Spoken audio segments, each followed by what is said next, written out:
কদিন আগে বাংলায় একটা কীর্তনিয়া উঠেছিলেন, তিনি গাইছেন এখনো, তবে কদিন গাইবেন বলতে পারবো না। তার নাম হচ্ছে দীনকৃষ্ণ দাস ঠাকুর। সে যেখান থেকেই আসুক, দিল্লি থেকে আসুক, আমেরিকা থেকে আসুক, হরিদ্বার থেকে আসুক, আমি সে বিষয়ে যাচ্ছি নি। দস্যু রত্নাকরের থেকেও খারাপ এটা। সে বলছে যারা গোপাল সেবা দাও, যাদের বাড়িতে গোপাল আছে, গোপালকে হাগিস করাও, হাগিস। হ্যাঁ, গোপালের জন্য বাথরুম তৈরি করো, গোপালকে খেতে দাও, পায়খানা করাবেনি। এটা কে রে? ওরে ভোগ নিবেদন আর ভোগ খাওয়া দুটো তফাৎ তুই বুঝিস নি। কোন স্কুলে পড়েছিল? আবার বলে উনি কি প্রফেসর ছিল। মাঝে মাঝে ভাবি খোঁজ নেব নাকি কে প্রফেসরই দিয়েছে, কি ডেকে দিয়েছে। আজ পর্যন্ত যে অদ্বৈত আচার্য উচ্চারণ করতে পারেনি, বলে অদ্বৈত আচার্য, সে বলে আমি প্রফেসর ছিলাম। আমি যদিও ইউটিউব খুব একটা দেখি না, হ্যাঁ বলেছি, আমি যদিও ইউটিউব খুব একটা দেখি না, তবে একদিনকে শুনতে শুনতে আমার কানে পড়লো, তিনি একটা আসরে দাঁড়িয়ে বলছেন, ভগবান যখন আমাদের জন্ম দিয়েছিল তুলসীর মালা পরিয়ে দিয়েছিল, সামনে যে লোকগুলো বসেছে, যে লোক মদ খায় সে সবসময় মদের দোকানকে সাপোর্ট করে। না সাহেব, ও দোকান বন্ধ করতে হবে, খোলা থাক, খোলা থাক, খোলা থাক। যারা মালা পরেনি ওরা সাপোর্ট করছে, না না দেয়নি দেয়নি দেয়নি। সে তখন বলছে ভগবান যদি দেবে বলে মনেই করতো, এত যদি দরকারই এই মালা, তাহলে দিলনি কেন? তাহলে তোমাদের কারো মালা পরার দরকার নেই। যারা মালা পরেছ সব ছিঁড়ে দেবে, আর যারা পরনি তারা খবরদার পড়বে নি। তুলসী গাছে জল দিয়ে কোনো লাভ নেই, বেগুন গাছে জল দাও, ভেজে খাবে, পুড়ে খাবে, চচ্চড়ি করে খাবে। হ্যাঁ, তা আমি তো সেই আসরে ছিলুম নি। যদি থাকতুম তাকে জিজ্ঞেস করতুম যে বাবু একটা কথা ছিল, আমি তো ছোট মানুষ, একটা কথা বলবো। হ্যাঁ বলুন। ভগবান যখন আমাদের জন্ম দিয়েছিল জামা কাপড় পরিয়েছিল? উনি বলবেন না, পরায়নি। তাহলে পরার কি খুব দরকার আছে? ল্যাংটো ঘুরলে হতো না? মরে যাওয়ার পর তো এমনি তুলে দেবে খাটে নিয়ে, তাহলে ল্যাংটো ঘুরবো? উনি তখন আমাকে বলতেন মালা পরা হয়, পোশাক পরা হয় লজ্জা ঢাকার জন্য। আমি বলতাম মালা পরা হয় সনাতন সংস্কৃতিকে রক্ষা করার জন্য। নিতাই গৌর প্রেমানন্দে হরি বল। রক্ষা করবে। তা আমার এই ভিডিওটা নিয়ে ওনার চ্যানেল থেকে একটা ভিডিও করা হয়েছিল, সেখানে উনি আবার ঘুরে পাল্টা উত্তর দিচ্ছেন। বিনয় বাদল, দীনেশ মাস্টারদা, সূর্য সেন, সুভাষচন্দ্র বসু, প্রফুল্ল চাকি, তারা কি মালা পরত? বলে না। তারা কি সনাতনী নয়? সে আবার প্রশ্ন করে, পাকিস্তান যদি ভারতের উপরে বোম ফেলে তোমরা লাঠি ধরবে না মালা ধরবে? মানে আমার বলার মতো কিছু ভাষা নাই, জানেন। হ্যাঁ, হরিনাম করি তো ছোট কথা বলতে পারছি, তাহলে দু চারটে বলে দিতুম, যা হতে হতো সে যা হবে দেখা যেত। আমি মাঝে মাঝে ভাবি যে ঠাকুর তুলিয়ে নাও, আমাদের তুলিয়ে নাও, ওরা থাক। হ্যাঁ বাবা। সে আবার কদিন আগে দাঁড়িয়ে মায়েদেরকে প্রশ্ন করছে, মায়েদের কটা হাত? মায়েরা বলে বাবু দুটো। সে বলে তোমরা যে দুর্গাকে পুজো করো তার কটা হাত? বলে বাবু 10টা। সে তখন জিজ্ঞাসা করছে, মা দুর্গা যে দোকান থেকে ব্লাউজ কাটাতো দোকানদারের ফোন নাম্বারটা আমাকে দাও। সেটা কোথা থেকে এসেছে? এটা কে? এটা কি? মনে রাখবে সব সময়ের জন্য, মনে বাসনা থাকিতে কি হবে বলো না, জপিলে তুলসী মালা, তুলসী মালা। চিতে কামনা থাকিতে কি হবে বলো না, পড়িলে কৌপিন ঝোলা, কৌপিন ঝোলা। যোগের নিধি মিলিত যদি ভিক্ষা করলে, মূল চালার কলা, চালার কলা। ও ভাই ত্যাগ করে সোনার কাশি হয়ে সন্ন্যাসী, হয়ে সন্ন্যাসী। শ্মশানে যেত না ভোলা, শ্মশানে, শ্মশানে যেত না ভোলা। তুমি রায় রামানন্দের সঙ্গে মহাপ্রভুর সাধ্য সাধন তত্ত্ব পড়েছো? পড়ো, পড়লে বুঝতে পারবে। মনে রাখবে কত আচ্ছা আচ্ছা মানুষ তারা সনাতনের বদনাম করতে এসে নিজে সনাতনী হয়ে গিয়েছে, সারা জীবন জীবন কাটিয়েছে, তুলসীর মালা পরে নিয়েছে। আর তুমি তো সামান্য। তুমি বলছো বলো, তবে তুমি এই যে বলছো, তোমার এই বলাটাকে আমি সম্মান জানাই। কেন জানো? তুমি যত বলবে বাঙালি তত শুধরবে। এই ঘুমিয়ে থাকা বাঙালি জাতিটাকে জাগিয়ে দাও, এরা যাতে ভালো করে ভক্তির জগতে ফিরে আসতে পারে। এটাই গৌর প্রেমানন্দে ঘটিব। তুমি বলছো সব ভুল, সব ভুল, সব ভুল, একদিন দেখবে তুমি নিজেই ভুল। কম্বলের লোম বাঁচতে গিয়ে কম্বলটাই থাকবে না। মনে রাখবেন, আমি সবার উদ্দেশ্যে একটা কথা বলি, দেশ যখন স্বাধীন হয়নি আমেরিকার থেকে একজন লোককে পাঠানো হয়েছিল ভারতবর্ষে, যে লোকটার নাম ছিল স্যামুয়েল ইউভান স্টক। যে লোকটাকে দায়িত্ব দেওয়া হয়েছিল, তুমি ভারতবর্ষের হিন্দুদের, ভারতবর্ষের বাঙালিদেরকে খ্রিস্টান ধর্মে ধর্মান্তরিত করবে, এটাই তোমার কাজ। সেই লোকটা এসেছিল, তিনি খ্রিস্টান, যুবক ছেলে, 23-24 বছর বয়স। তার নাম আমি আবার বলছি, স্যামুয়েল ইউভান স্টক। তিনি এসে যখন ভারতবর্ষে একদিক থেকে সবাইকে খ্রিস্টান ধর্মে ধর্মান্তরিত করছেন, এই ধর্মান্তরিত করতে গিয়ে তিনি হিমাচল প্রদেশে চলে গিয়েছিলেন। তিনি যখন হঠাৎ করে হিমাচল প্রদেশে চলে গিয়েছেন, তিনি সেখানে গিয়ে দেখছেন মানুষকে ধর্মান্তরিত করছেন। একদিনকে হঠাৎ করে হিমাচল প্রদেশে একটা রোগ এসেছিল, যে রোগটার নাম হচ্ছে প্লেগ রোগ। গ্রামের পর গ্রাম মানুষ মানুষকে ছেড়ে পালিয়ে যেত, ছোঁয়াচে রোগ, একে অপরকে ছুঁলেই যে রোগে মারা যেত। এই সময় তিনি লক্ষ্য করছেন গ্রামের পর গ্রাম সবাই সবাইকে ছেড়ে চলে যাচ্ছে। আর ঠিক সেই সময় ওই হিমাচল প্রদেশে একজন সমাজসেবী ছিলেন, যার নাম ছিল শ্রী রামদয়াল গোস্বামী। তিনি নিজের মৃত্যু ভয় না করে সকল রোগীদেরকে নিজে হাতে সেবা করছেন। স্যামুয়েল ইউভান স্টক দেখছে, এ কেমন ভারতীয়, এ কেমন সমাজসেবী, এ কেমন ধার্মিক। আমার দেশ আমাকে দায়িত্ব দিয়েছে আমার নিজ ধর্মে সকলকে আনার জন্য, আর এ তো নিজের মৃত্যু ভয়কে পরোয়া না করে সকলের সেবা করে যাচ্ছে কত সুন্দর করে। হ্যাঁ, একদিনকে সেই খ্রিস্টান দেখছে ওই রামদয়াল একজন প্লেগ রোগী খাটে শুয়ে আছে, তার ঘাড়ের কাছে একটা ফোঁড়া হয়েছে। নিজে হাতে সেই ফোঁড়াটা তিনি অপারেশন করছে, ফোঁড়ার ভেতর থেকে রক্ত পুজ সব বের করে দিচ্ছে। স্যামুয়েল ইউভান স্টক গিয়ে হাত জোড়ো করে জিজ্ঞাসা করছে, আপনি কে? তিনি উত্তর দিচ্ছেন, আমার নাম রামদয়াল গোস্বামী। এইভাবে সেবা করছেন। বলছে, এটা আমাকে কেউ শেখায়নি, আমাদের শাস্ত্র আমাদের শিখিয়েছে। সর্বেষাং মঙ্গলং ভূয়াৎ সর্বে সন্তু নিরাময়। জগৎ যদি ভালো থাকে, আমার পরিবার ভালো থাকলে, পরিবেশ ভালো থাকলে আমরা ভালো থাকবো। এই যেই বলেছে না, বলছে আমি আপনাদের সনাতন ধর্ম সম্বন্ধে জানতে চাই, আমাকে সাহায্য করা যায়? রামদয়াল গোস্বামী দুটো বই দিয়েছিলেন ওই খ্রিস্টান মিশনারিকে। দুটো কি কি বই জানেন? একটা বই হচ্ছে শ্রীমদ ভগবদ গীতা, আরেকটা বই হচ্ছে সত্যার্থ প্রকাশ, যা দয়ানন্দ সরস্বতীর লেখা। দুটো বই হাতে দিয়েছেন। দুটো বই পড়ে যখন তার অন্তরে সনাতনী মানুষদের সম্বন্ধে চেতনা জাগলো, তিনি এত পরিবর্তন হলেন, তিনি খ্রিস্টান হয়ে, দেশের হয়ে, খ্রিস্টান হয়ে নিজের দেশকে না বাঁচিয়ে ভারতের স্বাধীনতার জন্য ভারতীয় সৈনিকদের সঙ্গে যুদ্ধে ঝাঁপিয়ে পড়লেন।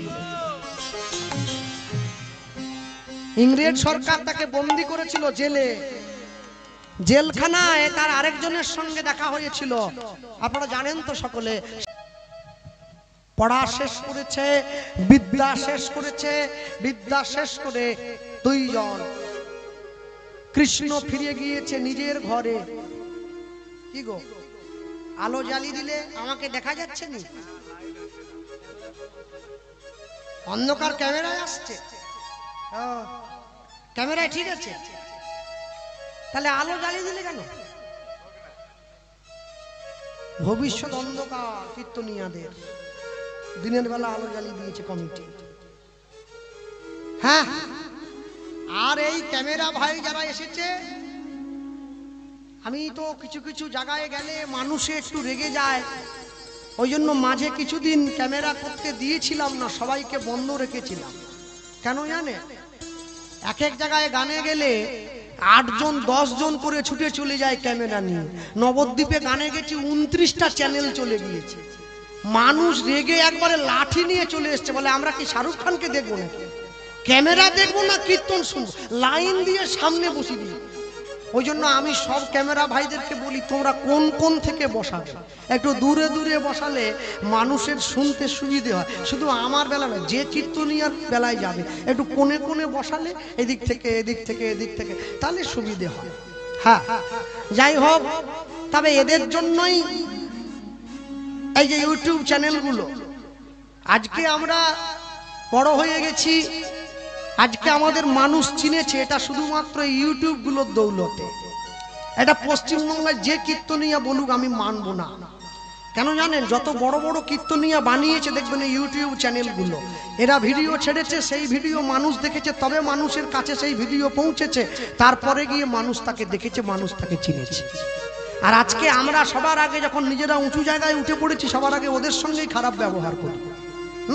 কেউ বলে টাকা না দিলে করতে দেবো না, কেউ বলে পয়সা না দিলে হবে না, কেউ বলে আমাকে জিজ্ঞাসা করে ক্যামেরা বসিয়েছো নাকি। না, যদি ভালো না লাগে, যদি পছন্দ না হয়, তাহলে আপনি আসরে আসার আগে ক্যামেরাম্যানদেরকে ডেকে ভালোভাবে ভদ্রভাবে বলবেন যে আমি ক্যামেরা করতে দেব না দাদা, আপনি ক্যামেরাটা বন্ধ করে নেন। আসরে উঠে এদের সঙ্গে অসভ্যতা করা মানে নিজেকে ছোট করা। কারণ আমাদেরকে সবাই চিনতো না, এইভাবে এদের দৌলতে আস্তে আস্তে করে মানুষের প্রসার ঘটিয়েছে। তবে তো ঘরের কোনায় কোনায় আজকে হরিনাম হয়েছে, মানুষের দরজায় দরজায় হাতে ফোন নিয়ে এদেরকে দেখতে পায় বলে তবে মানুষের এত কথা, এত ফুটুনি। তাহলে চলতো কি করে? বিদ্যা শিক্ষা করে দুই বন্ধু নিজের বাড়িতে ফিরে গেছে, কৃষ্ণ ফিরে গেছে নিজের ঘরে, আর সুদামা চলে এসেছে নিজের বিদর্ভ নগরে। বিদর্ভ নগরে এসে বৃদ্ধ পিতামাতার সেবা করতে করতে বৃদ্ধ পিতামাতা মারা গেল। সুদামার বাবা হচ্ছে মাটুকা আর মা হচ্ছে রকনা দেবী। এই মাটুকা আর রকনা দেবী যখন মারা গেল, সুদামা যৌবনে পদার্পণ করলো। আর সুদামা যখন যৌবনে পদার্পণ করলো, একটু একটু করে বড় হলো। এই বড় হওয়ার পরে সুদামা একজনকে বিয়ে করেছিল। সুদামার স্ত্রীর নাম হচ্ছে সুশীলা দেবী। কিন্তু মনে রাখবেন, মানুষের ঘরে যখন অভাব এসে ঢোকে, তখন ভালোবাসা পিছনের দরজা দিয়ে ছুটে পালিয়ে যায়। আজকে সুদামার ঘরে অভাব এসেছে, সুদামার ঘরে দুঃখ এসেছে, সুদামার ঘরে দারিদ্রতা এসে গিয়েছে, তাই স্ত্রীর সঙ্গে সুদামার শুধু মনোমালিন্য হয়। কিন্তু সংসারটা ভাঙেনি। কেন জানেন? সংসারটা ভাঙেনি একটা কারণে। সেটা কি?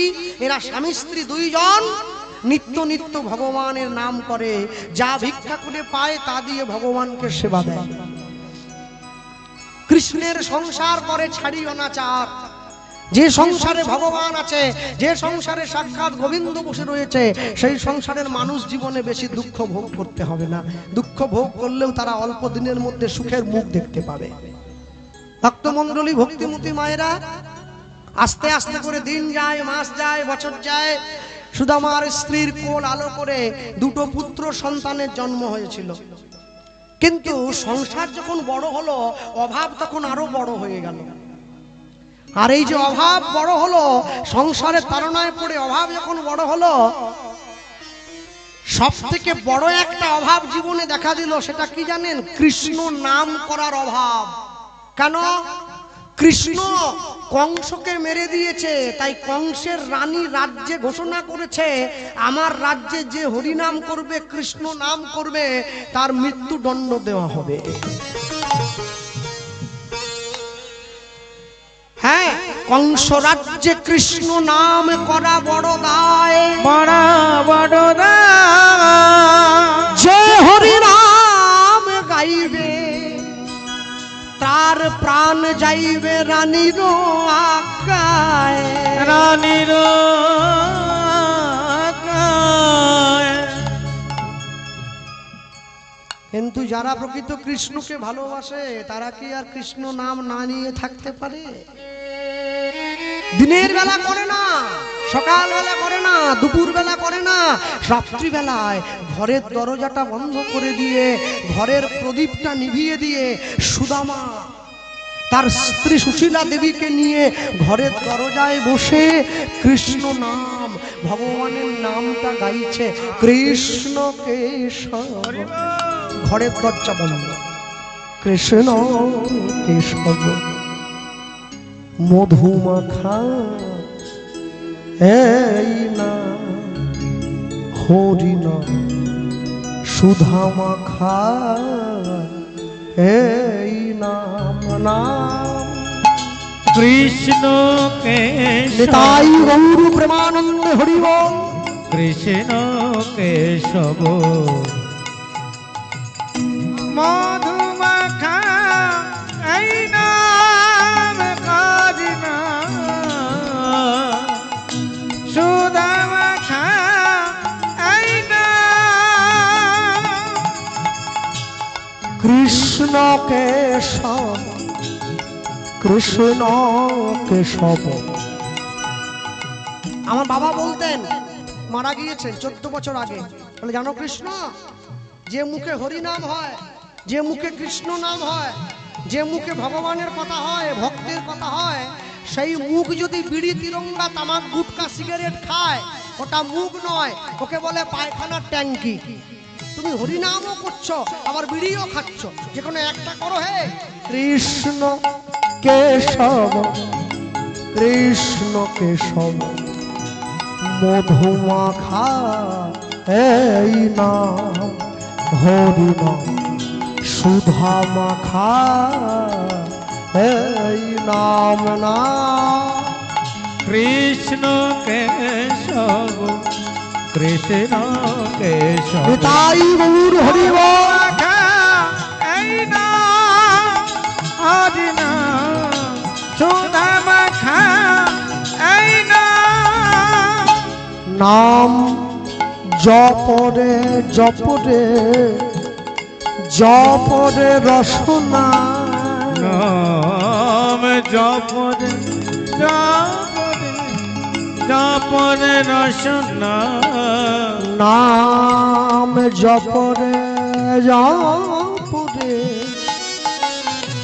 জপরে রসনা নাম জপরে জপরে জপরে রসনা মধুমাখা এই নাম হরি নাম সুধামাখা এই নাম কৃষ্ণ কেশব কৃষ্ণ কেশব মধুমাখা এই নাম হরি নাম সুধামাখা এই নাম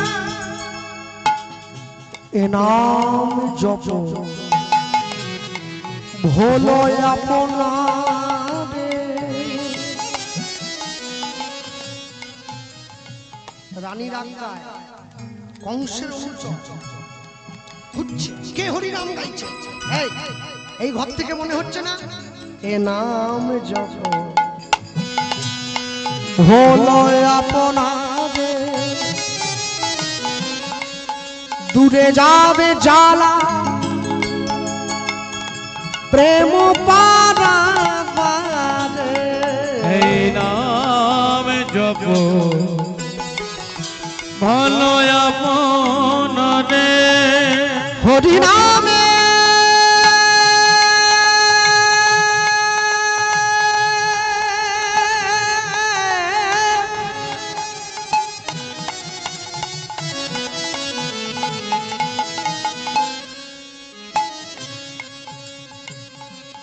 হরি নাম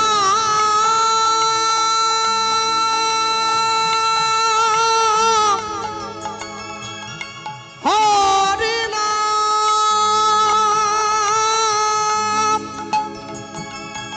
হরি নাম হরি নাম হরি নাম হরি নাম হরি নাম হরি নাম।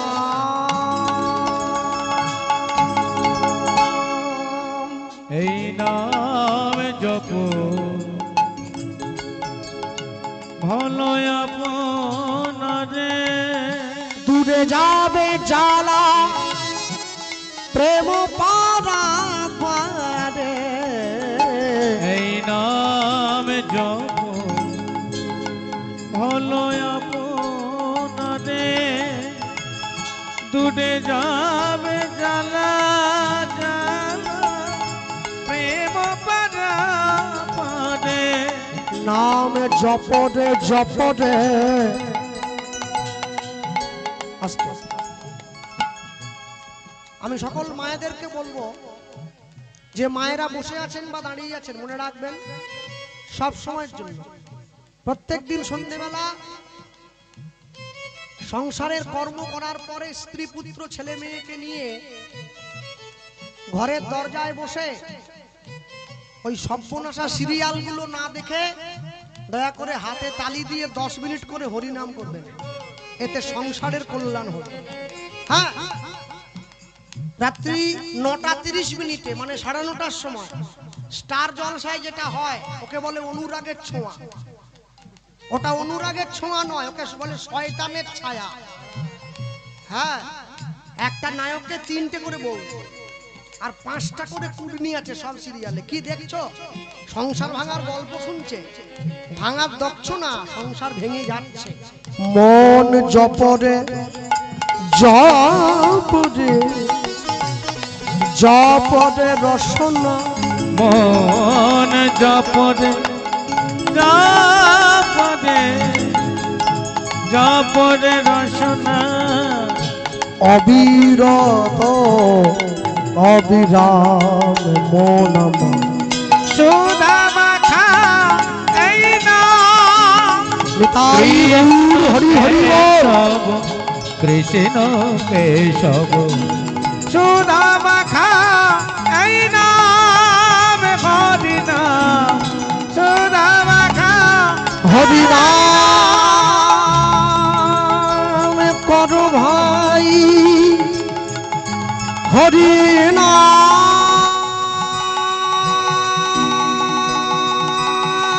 করো ভাই, হরি নাম।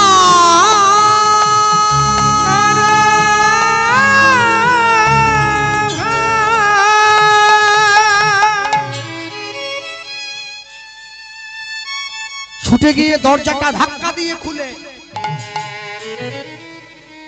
বেরিয়ে এসো। এত বড় সাহস তোমাদের! রানীমা বারবার ধরে নিষেধ করে দিয়েছিল যে কৃষ্ণ আমাদের মহারাজ কংসের হত্যাকারী, তার নাম এই রাজ্যে করা যাবে না। হাত পা মুড়ে বেঁধে রানীমার দরবারে নিয়ে গেল। কি নাম তোমার? আগে আমার নাম সুদামা। এই মেয়েটি, এর আমার স্ত্রী, এর নাম সুশীলা। না বলেছিলাম না হরিনাম গাইতে, কৃষ্ণ নাম গাইতে? না বলে দিয়েছি। এই রাজ্যে আমার স্বামীকে যে কৃষ্ণ মেরেছে তার নাম গাওয়া যাবে না। না না, আপনার স্বামীকে কৃষ্ণ মারেনি, আপনার স্বামীকে আপনার স্বামীর কর্ম মেরেছে। পাইয়া মনুষ্য জন্ম, জীব যদি করে পশু কর্ম, পশু জনি হইবে নিশ্চয়। জন্মিয়া এই চরাচরে যে যেমন কর্ম করে, কর্ম অনুযায়ী ফল তারে লইতে হয়। রানীমা সারা জীবন ধরে উচ্ছে গাছ লাগিয়ে মরার সময় আম চাইলে পাওয়া যায় না, আমি নিতে হয়, উচ্ছে নিতে হয়। পাপ করলে রাশি রাশি ভোগ করে না মাসি পিসি। তোমার পাপের ফলের বোঝা তোমাকে নিতে হবে, অন্য কেউ নেবে না। কিন্তু আমি তো তোমাদের না বলেছিলাম কৃষ্ণ নাম করবেন না, এর জন্য যদি কি মৃত্যু দেন না দেন, তবু বুঝবো ভগবানকে ভালোবেসে প্রাণ ত্যাগ হয়েছে। হরিদাস ঠাকুর বলেছিল, খণ্ড খণ্ড হয় যদি যায় মোর প্রাণ, তথাপি না ছাড়িব বদনে মধুমাখা কৃষ্ণ নাম। আর আমি কি করে সেই নাম ছাড়বো? শেষবারের মতো তোমাদেরকে আমি সাবধান করে দিলাম। আর কিন্তু কোনদিনের জন্য তোমরা কৃষ্ণ নাম গাইলে তার ফল মারাত্মক ভোগ করতে হবে। হাত ধরে নিজের স্ত্রীকে ঘরে নিয়ে সুদামা বলছে, সুশীলা নাম কি বন্ধ করে দেবে? না, ভগবান পরীক্ষা করে গো। স্যাকরার দোকানে পুরনো সোনাটা বিক্রি করতে গেলে দোকানদার আগুনে পুড়িয়ে সোনার খাদটাকে বাদ দিয়ে তারপরে সোনাটা নেয়। এই দেহ সোনাটা গোবিন্দ চরণে দিতে গেলে তো সংসারের আগুনে পুড়তে হবে, তবে তো খাঁটি হবে, তবে তো তার চরণে যাবে, না হলে যাবে কি করে? আমরা নাম গাইবো। আচ্ছা স্বামী, একটা কথা তো তুমি আমায় কোনোদিন বলনি। কি কি কথা? কি কৃষ্ণ যে তোমার বন্ধু ছিল সেটা তো বলনি। তুমি কি করে জানলে? তুমি আমি তোমার পাঠশালার খাতাগুলো ঘরে দেখেছিলাম, তাতে দেখলাম তোমার সখা যেন ওই খাতাতে কি লিখেছে, আর নিচে লেখা আছে ইতি তোর সখা কৃষ্ণ। কই দেখি, আমি তো দেখিনি। পুরনো কাগজটা ছুটে নিয়ে এসেছে, সুশীলা দেবী সুদামাকে দেখাচ্ছে। দেখো তোমার বন্ধু লিখে দিয়েছে, যদি জীবনে বিপদে পড়িস আমার শরণ নিবি, আমি জগতে সব কর্ম ছেড়ে তোর দরজায় দাঁড়ি হয়ে দাঁড়াবো। জগৎ না জানুক, আমি তো জানি আমার জন্যেই তোর কপালে এত দুঃখ। ইতি তোর পরম মিত্র কৃষ্ণ। যাও না, কৃষ্ণের কাছে যাও না, একবার যাও, আমাদের দুঃখের কথাটা বলো না, দেখবে তোমার বন্ধু আমাদেরকে কিছু একটু না। দুঃখ পেয়েছি বলে কৃষ্ণ ভজছি, দুঃখ যদি চলে যায় আর তো ভজবো না। মানুষ যখন সুখে থাকে তখন ভগবানকে ডাকে না, মানুষ যখন দুঃখে থাকে তখন ভগবানকে ডাকে। মনে রাখবেন, মানুষ যখন সুখে থাকে তখন যদি ভগবানকে ডাকে, ভগবান আপনার ঘরের দরজায় এসে দাঁড়াবে। সে ভুলে যাবে আপনি তার মিত্র না, আপনি তার শত্রু। যখন কুরুক্ষেত্রের যুদ্ধ শেষ হয়ে গেছে, হস্তিনাপুর থেকে কৃষ্ণ চলে যাচ্ছে, যুধিষ্ঠির, ভীম, অর্জুন, নকুল, সহদেব সবাই লাইন দিয়ে দাঁড়িয়েছে। কৃষ্ণ বলছে তোমরা বলো তোমাদের কি চাই, কি নেবে, কি নেবে গো, কি নেবে বলো। ভীম বলছে আমি যাতে একটু বেশি করে আরো খেতে পারি, আমাকে সেই আশীর্বাদটা করে যাও। বলে করলাম। অর্জুন বলছে আমি যাতে ভালো করে যুদ্ধ করতে পারি, সেই বলে করলাম। নকুল এসে বলছে আমি তো গয়না পরতে বড় ভালোবাসি, আমায় একটু সোনা গয়না দিয়ে যাও। কৃষ্ণ বলছে দিলাম। একই পিসিকে দেখতে পাচ্ছি না, পিসি। কুন্তি এসে দাঁড়িয়েছে সামনে। কৃষ্ণ তুই আমায় ডাকছিস? না না, আড়ালে থাকলি তো হবে না, সবাই চাইছে, তুমি চাও। কি চাই? আরেকটা বাড়ি করে দেবো, আরো শাড়ি গয়না, আরো সোনা দানা, আরো বিষয়। কি নেবে বলো, বলো কি নেবে বলো। এই আঁচলটা বাড়িয়ে দিয়েছে, একটু ভিক্ষা দিবি। কৃষ্ণের কাছে চাইছে, দেখো আঁচল বাড়িয়ে, কত বোকা। আরে বস্তা নিয়ে এসো, বড় জায়গা নিয়ে এসো, এইটুকু আঁচলে কি ধরে। এই কমিটির বাবারাও মানুষের দরজায় গিয়ে ভিক্ষা করে করে মানুষের কাছ থেকে 2 টাকা 5 টাকা এক জায়গায় করে তারপরে এই কীর্তন দিচ্ছে। আর ওই যে স্বপনদা দাঁড়িয়ে আছে, ওই যে স্বপন, স্বপন হাতি, হ্যাঁ হাতি, হাতি, অন্য কিছু না, কুমির টুমির না, হাতি। হ্যাঁ, তাহলে ওই স্বপন হাতি, ও আগে এক সময় আমার দলে করতাল বাজাতো, আপনারা অনেকে জানেন। তো ও আমাকে এবছর এখানে আসার জন্য আরেকবার অনুরোধ জানিয়েছিল যে আরেকটা বার কি আমাদের সাঁওতায় আসা যাবে না। তা আমি বলছি দেখো যাবে না কেন, যাবে, কিন্তু বাজেটে তো হচ্ছে নি দাদা, বাজেট উঠতে হবে। হাওড়া জেলায় কীর্তনে গিয়ে আমাকে কমিটি বলছে জানেন দাদা, আপনার জেলার এক প্রভুকে ফোন লাগিয়েছিলাম, বলছে প্রভু আমরা হাওড়া জেলা থেকে বলছি। তা প্রভু কি বললো? বলছে প্রভুকে তো নেবে, প্রভুর বাজেট জানো? আমি কমিটিকে বলছি প্রভুর আবার বাজেট কি? বলছে আমাদের প্রভু বাজেট করছে আসে। বলে কত বাজেট? বলে 80,000 টাকা দিদি। বাবা প্রভুর বাজেট নাকি ৮০,০০০, হরিনাম বন্ধ হয়ে যাবে দাদা।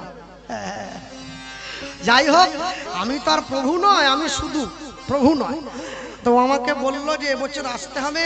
তো ওকে আমি বললাম এ বাজেটে তো গোপাল কৃষ্ণ পাল হচ্ছে নি দাদা। বলে না হলেও আরেকবার অন্তত হোক। তো যাই হোক, ওর ভালোবাসায় আবার এসেছি। ভক্তদেরও অনেক ভালোবাসা, গতবারও এসেছিলেন। তাই কমিটির বাবারা আপনাদের কাছে যাবে ভিক্ষার জন্যে। না না, ছটফট করবেন নি, জায়গায় বসুন।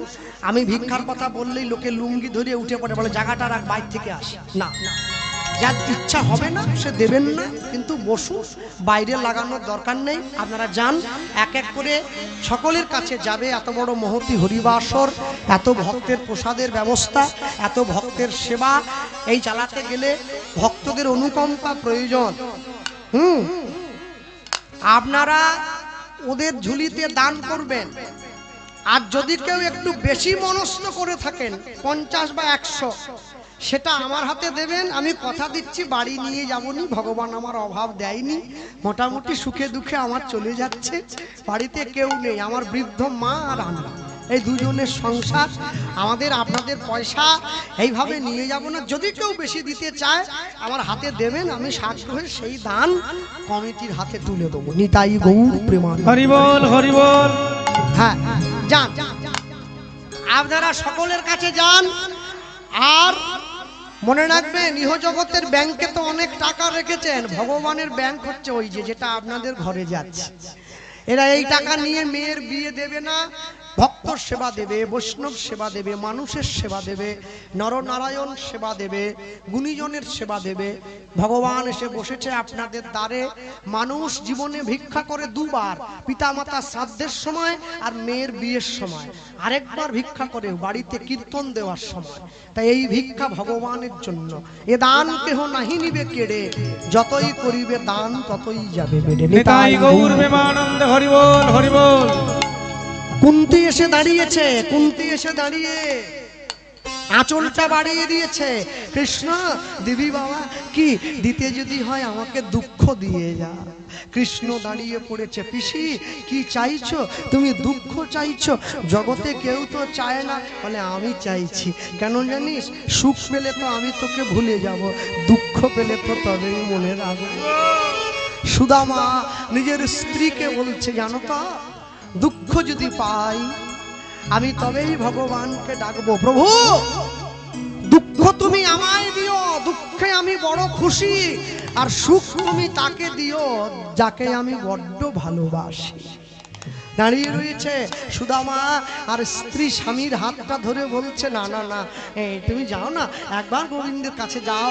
তো শুনেছি তোমার বন্ধু নাকি মথুরার রাজা, দ্বারকার রাজা হয়েছে, দ্বারকাধিপতি কৃষ্ণ। একবার যাও, রাজার তো অনেক সম্পদ, যদি আমাদের কিছু দেয়। বেশ, সুদামা বলছে এমনি এমনি যাব, এমনি এমনি। হ্যাঁ, চলা।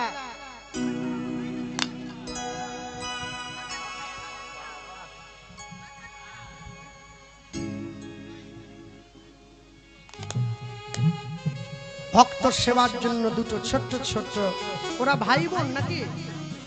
দুজন বোন। ও আচ্ছা, প্যান্ট পরেছে তো চিনতে পারছি, দুই বোন। হ্যাঁ, ওরা ভক্ত। কি করে বুঝি এখন? আমি তো, মানুষ এত অসভ্য হয়ে গেছে, বড়দিনের দিন ভগবানকে পর্যন্ত দাড়ি লাগিয়ে দিয়েছে। কি ছোট লোক বলুন দেখি, ভগবানকে বুড়ো সাজিয়ে দিচ্ছ তোমরা। ভগবানকে সান্টা ক্লজ সাজায়, বলে আমাদের স্যান্টা। আরে ভগবান কি স্যান্টা? সব মূর্খ বাঙালি কোথাকার।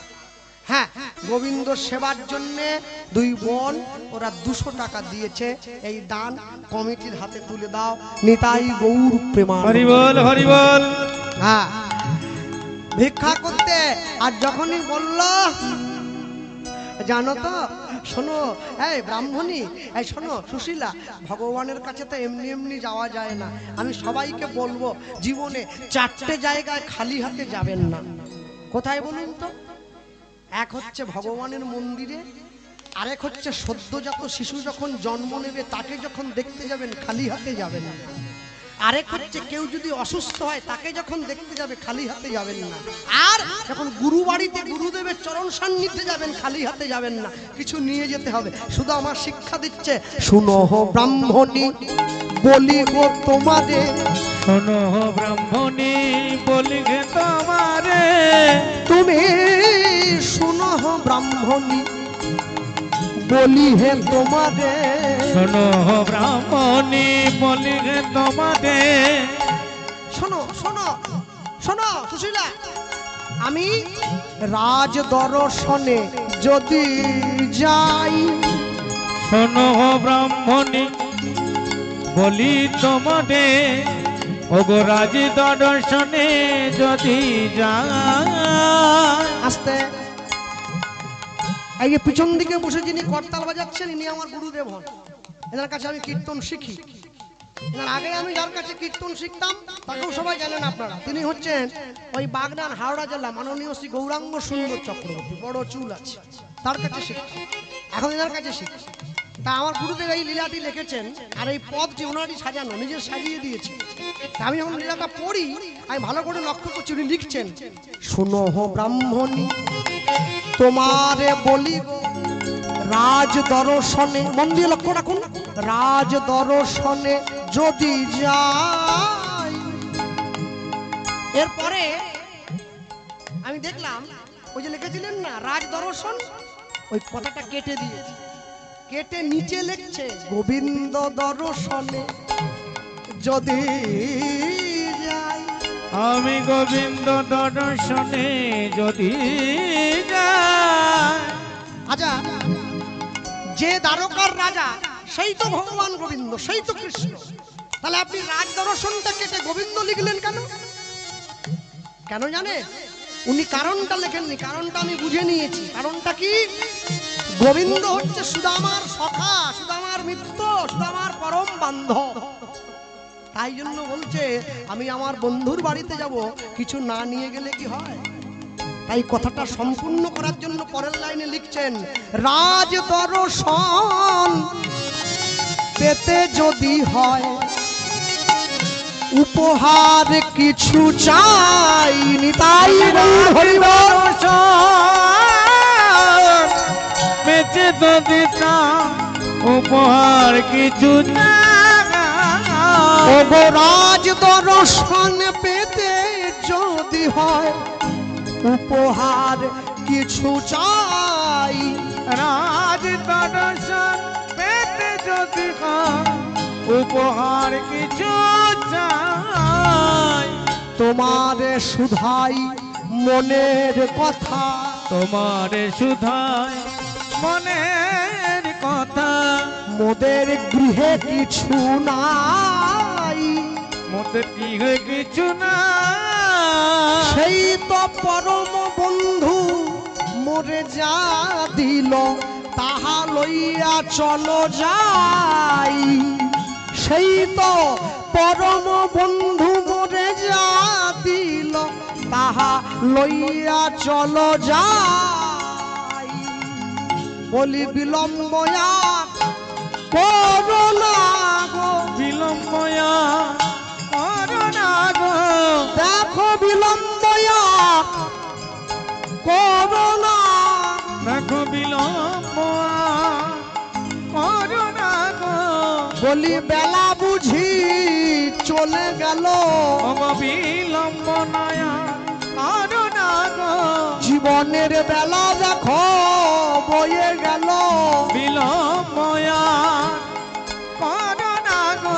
বলি সকাল সকাল রওনা হও গো, বিলম্ব করো না গো, বলি তবে গোবিন্দ দর্শন পাবে, বিলম্ব করো না গো, বলি তবে গোবিন্দ দর্শন পাবে, বিলম্ব করো না গো, বলি তোমারে জানাই মনের কথা, বিলম্ব করো না গো, বলি তোমারে জানাই মনের কথা, বিলম্ব করো না গো।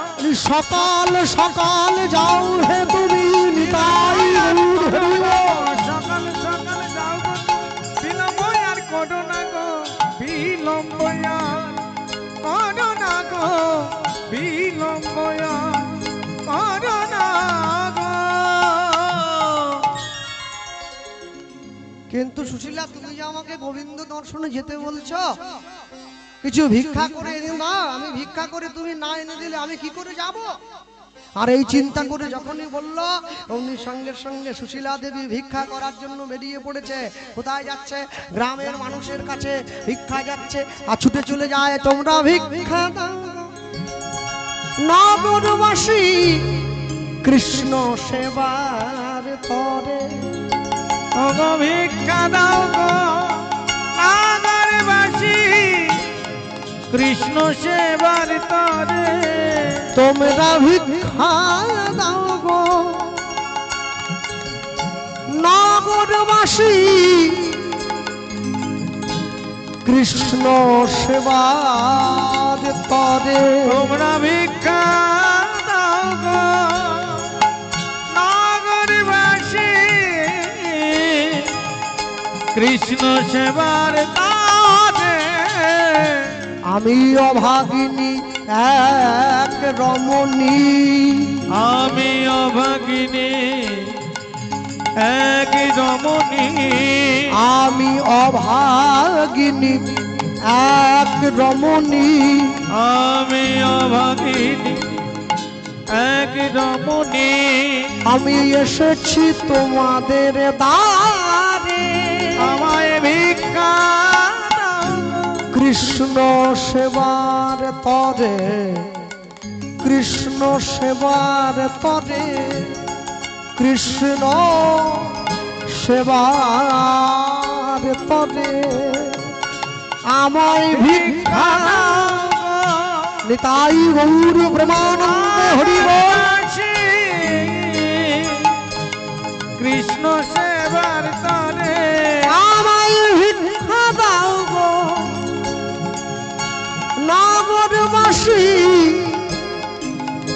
কৃষ্ণ সেবার তরে। আমায় ভিক্ষা দাও গো নগরবাসী কৃষ্ণ সেবার তরে। হ্যাঁ, ছোট করে বাজিয়ে রাখো। আমি অভাগিনী। আমি বলি, হ্যাঁ, আপনাদের এই সাঁওতা সিঁদুর মুড়ি, এই যে আমাদের নিমাই প্রভু বসে আছে সামনে, উনিও কীর্তন কীর্তন করে। তা উনি শুধু নয়, অনেক লোক এই যারা বসে আছে কীর্তন করে, যারা প্রসাদ এখনো পান নাই, বিশ্রাম রেখে বলবো, যারা এখনো প্রসাদ পান নাই, প্রসাদ পেয়ে এসে বসুন, কীর্তন আরো কিছুক্ষণ হবে। হ্যাঁ, আমি বলবো, কারণ সকলে এখানে বহু মানুষ আছে যারা দাঁড়িয়ে, আমি সবাইকে তো চিনি না, দাঁড়িয়ে বসে আছে, সবাই কীর্তন করে, কীর্তনের সঙ্গে যুক্ত। কেউ খোল বাজায়, কেউ ক্যাসিও বাজায়, কেউ আবার দাঁড়িয়ে আমার মতো গানও করে। আপনারা সকলে শুনুন কীর্তনে কত সুন্দর সুরের প্রয়োগ করা হয়েছে। গানটা শুরু হয়েছিল, আমায় ভিক্ষা দাও গো নগরবাসী কৃষ্ণ সেবার তরে। এই তো গানটা। আমি যদি বলি, বেহাগ যদি না হয় রাজি, বসন্ত যদি না যাসে, এই আসরে ইমান তুমি থাকো বন্ধু আমার পাশে। বেহাগ যদি না হয় রাজি, বসন্ত যদি না আসে, এই আসরে ইমান তুমি থাকো বন্ধু আমার। আমায় ভিক্ষা দাও গো নগরবাসী কৃষ্ণ সেবার তরে। আচ্ছা যদি বলি, তোমার ভুবনে ফুলের মেলা, আমি কাঁদি সাহারায়। তোমার ভুবনে ফুলের মেলা, আমি কাঁদি সাহারায়। ও কমলিকা, ও কমলিকা, বুঝিলে না আমি কত অসহায়।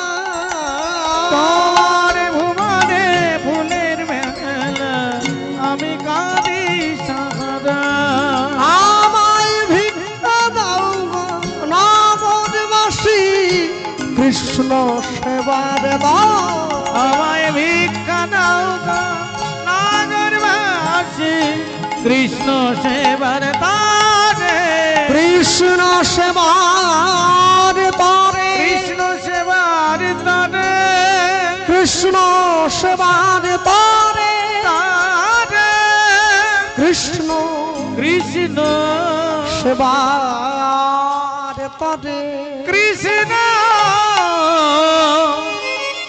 সেবার তরে।